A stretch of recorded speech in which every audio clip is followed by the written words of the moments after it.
नाज़रीन, आप देख रहे हैं शहाब टीवी का प्रोग्राम ख़ास मुलाकात। आज ख़ास मुलाकात में हम यहाँ रफ़ी नगर में डॉक्टर इम्तियाज़ साहब के दवाखाने में बैठे हुए हैं। डॉक्टर साहब बहुत सारी रिफ़ाई कामों में पेश होते हैं और जहाँ भी कुछ ऐसा मामला आता है जहाँ कौम के लिए, मिल्लत के लिए कुछ करना हो तो ये उसमें बढ़ चढ़ कर हिस्सा लेते हैं। पेशे से डॉक्टर हैं और ऐसे माहौल में जब लॉकडाउन है, लोग घरों से बाहर नहीं निकल रहे हैं, ये रोज़ाना सुबह में आके दवाखाना खोलते हैं और शाम तक यहीं रहते हैं। हम इनसे आज कोरोना वायरस के ऊपर बात करेंगे। कुछ लोग इसको कह रहे हैं कि कुछ बीमारी नहीं है, अफवाह है। कुछ लोग इसको कुछ और नाम दे रहे हैं। कुछ लोग उसको जो है किसी मुल्क की तरफ मंसूब कर रहे हैं। कुछ लोग जो है किसी कौम की तरफ मंसूब कर रहे हैं। हम इनसे जानने की कोशिश करेंगे कि डॉक्टर साहब, पहले तो अपना तारुफ़ करवा दीजिए। अस्सलाम वालेकुम, मैं डॉक्टर इम्तियाज़ सैयद, रफ़ीक नगर। ये कोरोना वायरस असल है क्या? कोरोना वायरस है, ये छुआछूत की एक बीमारी है। ये एक दूसरे से फैलता है। आप किसी को हाथ कर टच कर लो जिसको वायरस है, किसी भी जगह पे हाथ रखता है, आप उधर भी हाथ रखोगे उधर हो जाएगा। बोलने से होता है, पूरे जिस्म में कहीं पे भी ये वायरस टच हो सकता है। इससे अच्छा है ज़्यादा से ज़्यादा आप कोशिश करो घर में रहो।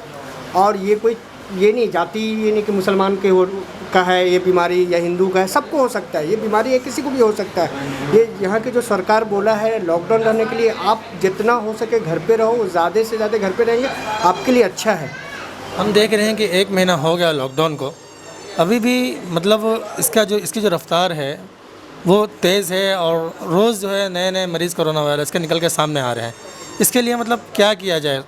लॉकडाउन तो है, लोग घरों में हैं, फिर भी काबू में नहीं आ रहा, ये मर्ज़ बढ़ते चले जा रहा है। ये इसलिए बढ़ रहा है कि यहाँ टेस्टिंग की बहुत कमी है। जब तक टेस्टिंग ज़्यादा से ज़्यादा नहीं होगा, अभी वायरस का पेशेंट घर पे बैठा हुआ है तो एक पेशेंट से 10 पेशेंट हो जाता है। आप जितना टेस्टिंग करेंगे, ज़्यादा टेस्टिंग है, जो भी घर पे है वायरस का पेशेंट उसको टेस्ट करके हॉस्पिटल में लाइए। इसका चैन टूटेगा तो ही पेशेंट कम मिलेंगे। चैन चालू रहेगा तो पेशेंट मिलेंगे ही। अभी तो हम देख रहे हैं टेस्टिंग कहीं नहीं हो रहा। जिसकी तबीयत ज़्यादा ख़राब होती है उनका ही जाकर, जब एकदम सीरियस या फिर ऐसा होता है कि मतलब अब इनकी जान निकल जाएगी, तो उनका ही टेस्ट हो पा रहा है। लेकिन अभी कोई ऐसा कैंप या कोई ऐसी चीज़ें तो सामने नहीं आई है जिसके ज़रिए चेक किया जाए। नहीं, एकदम ज़रूरी है। यहाँ के सरकार को, महाराष्ट्र सरकार हो या सेंट्रल हो, इनको चाहिए कि ज़्यादा से ज़्यादा किट लाए, टेस्टिंग करे। टेस्टिंग नहीं होगा तो चैन टूटेगा नहीं। चैन टूटने का मतलब है कि ये छुआछूत की बीमारी, अब ये बीमारी मैं किसी को छू दूँ, कहीं पे टच कर लूँ तो उसको हो जाएगा।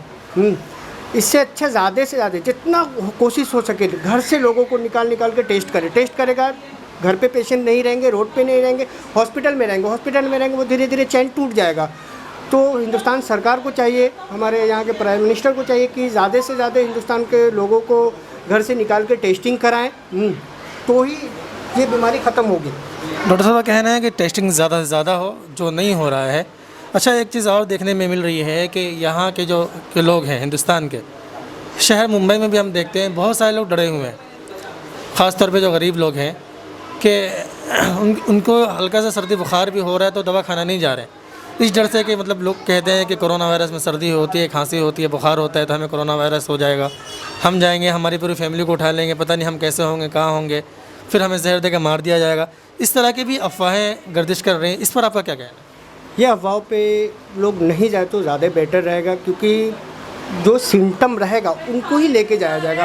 आपको कितना सिम्टम भी रहे, आपको वायरस नहीं है, कोरोना नहीं है, कोविड-19 नहीं है, तो आपको कुछ नहीं किया जाएगा। और ज़्यादा अच्छा रहेगा कि आप थोड़ा भी बीमार पड़ो, आओ टेस्टिंग कराओ तो ज़्यादा अच्छा रहेगा, क्योंकि आपके घर वाले तो उससे बचेंगे। आपको हो गया, आप आके टेस्ट करा लिए तो आपके घर वाले तो परेशानी से बचेंगे। आप घर में रहेंगे, बीमार रहेंगे, कोविड-19 नहीं भी रहेगा तो आपकी तबीयत ज़्यादा सीरियस होगी। उससे क्या होगा कि आपकी सीरियस होगी। अभी तो न सरकारी में ले रहा है, आईपीडी एडमिट कर रहा है, ना प्राइवेट में एडमिट कर रहा है, आप घर पे परेशान हो गए। तो शुरू में ही आप अपना ट्रीटमेंट करो ना भाई, क्यों डर रही है? डरने वाली कोई बीमारी नहीं। आप अपने ऊपर एकदम एहतियात बरतो। टेस्टिंग की शक्लें क्या होती है? कुछ लोग जो है कह रहे हैं कि इसमें 45 रुपये खर्चा है, बहुत सारी चीज़ें इसके अंदर आ रही है। तो टेस्टिंग की आसान शक्लें क्या हैं जिससे टेस्ट करवाया जाए, जिसको भी ऐसा लगे कि मुझे टेस्ट करवाना चाहिए, वो जाके बेखतर और एकदम नो टेंशन होकर जाके टेस्ट करवाए, उसके बाद वो आ जाए। आप सरकारी में टेस्ट कराओ ना भाई, क्यों नहीं जा रहे सरकारी में टेस्ट कराओ? वहाँ फ्री में होता है। आपको कोरोना रहेगा ही तो रिपोर्ट में आएगा। ये नहीं कि आप मुसलमान हो तो आपको कोरोना दे देगा, गलत बात है। जो भी बोल रहे हैं कि मुसलमानों को वहाँ पे ज़बरदस्ती कोरोना में एडमिट किया जा रहा है, ये सब एकदम अफवाह है। कहीं ज़मीनी एतबार पे ये कहीं सही नहीं है। जो भी लोग बोल रहे हैं ये गलत बोल रहे हैं कि ये मुसलमान की बीमारी है या किसकी बीमारी है। जिसको रहेगा बस उसी को एडमिट करेंगे हॉस्पिटल में, नहीं तो दूसरे को तो ले भी नहीं रहे, दूर से ही बाहर कर रहे हैं। आपको पहले उसका सिम्टम पूछेंगे, आपको सिम्टम रहेगा तो ही टेस्ट करेंगे, नहीं तो दवा देके वापस कर देंगे। आप क्यों डर रहे हैं? घर पे क्यों रह रहे? सोशल डिस्टेंसिंग रखो, घर पे रहो, मगर आप अपना ट्रीटमेंट चालू रखो। कुछ ऐसी अलामत बता दीजिए जिसकी वजह से हमारी आवाम देखने वाली जो है उनको ये लगे कि हमें टेस्ट करवाना चाहिए। देखिए, शुरुआती दौर में ये बीमारी से गले में थोड़ा दर्द होता है, सर्दी होती है, नाक से पानी आता है, बुखार आता है। उसके बाद 2-3 दिन छोड़ देने तो हाई ग्रेड फीवर, बहुत ज़्यादा बुखार आता है। उसके बाद ये जुलाब और दस्त का शक्ल ले लेता है, लूज मोशन और वोमिटिंग होने लगता है आखिरी मोमेंट पे। तो आपको जैसे थोड़ा भी प्रॉब्लम लग रहा है कि हमको कुछ हुआ, तो पहले आप अपने नज़दीकी जो भी दवाखाना वहाँ पे जाओ, ट्रीटमेंट लो। 1-2 दिन में नहीं समझ में आता तो आपका दवाखाना वाला खुद आपको रेफ़र करेंगे, सरकारी में रेफ़र करेंगे या प्राइवेट में रेफ़र करेंगे। प्राइवेट में भी ये ट्रीटमेंट 1800 से 2000 से 2500 में हो जाता है आपका टेस्ट। आपने देखा डॉक्टर साहब का कहना है कि अगर आपके अंदर ये अलामत पाई जाती है तो आप जाइए, अपना टेस्ट करवाइए। जो अफवाहें उड़ी हुई है कि जहर दे के मार दे रहे हैं या फिर अगर आपको कोरोना नहीं होगा तो भी आपको कोरोना का मर्ज़ डाल दिया जाएगा, आपके घर वालों को जो है कहीं और डाल दिया जाएगा, ये सारी चीज़ ये जो है ये अफवाह है। ये जो कमअक़ल लोग होते हैं उनकी तरफ से उड़ाया हुआ अफवाह है। आप इस पर ध्यान ना दें।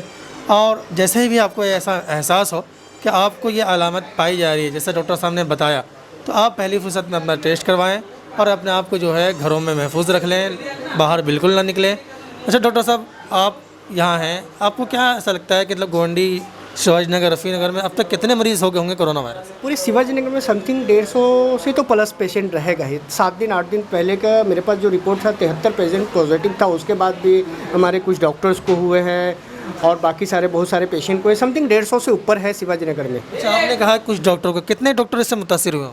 6-7 डॉक्टर है इससे मुतासिर। अब देख रहे हैं कि जो इलाज करने वाले डॉक्टर हैं, जब उनका ये हाल है, गोवंडी के अंदर 6-7 डॉक्टर, ये डॉक्टर साहब कह रहे हैं कि 6-7 डॉक्टर भी कोरोना वायरस में मुब्तला हैं, तो और आवाम का क्या होगा? सर, ये अपने आवाम के लिए क्या पैगाम है आपका? मेरे अपने आवाम के लिए ज़्यादा से ज़्यादा आप घर पे रहो, ज़्यादा अच्छा रहेगा। आप घर पे रहो, यही एक लड़ाई है जो घर पे रह के ही आप जीत सकते हो। बाहर घूमोगे आप अपना लड़ाई हार जाओगे, आप अपने घर खुद तो बीमार पड़ोगे, घर वाले को परेशान करोगे, क्वारंटीन में आपके घर वाले को बाहर डाल देंगे। तो अच्छा रहेगा कि आप घर पे रहो। घर पे रहो कि जो भी बहुत ज़्यादा ज़रूरत का जो आपको ज़रूरत लगे तो ही बाहर आओ, नहीं तो आप घर पे रहो भाई। साफ कहना है, घर पे रहें, महफूज रहेंगे। पूरी दुनिया के लोग इस वक्त घर पे हैं, सारा मामला ठप है।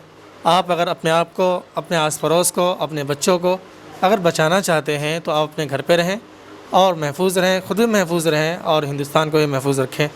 शुक्रिया आप तमाम देखने वाले नाज़रीन का, हम तमाम टीम की तरफ से शुक्रिया अदा करते हैं और आपसे एक आखिरी गुजारिश करते हैं कि इस चैनल को सब्सक्राइब करें और जितना ज़्यादा हो सके इस लिंक को शेयर करें।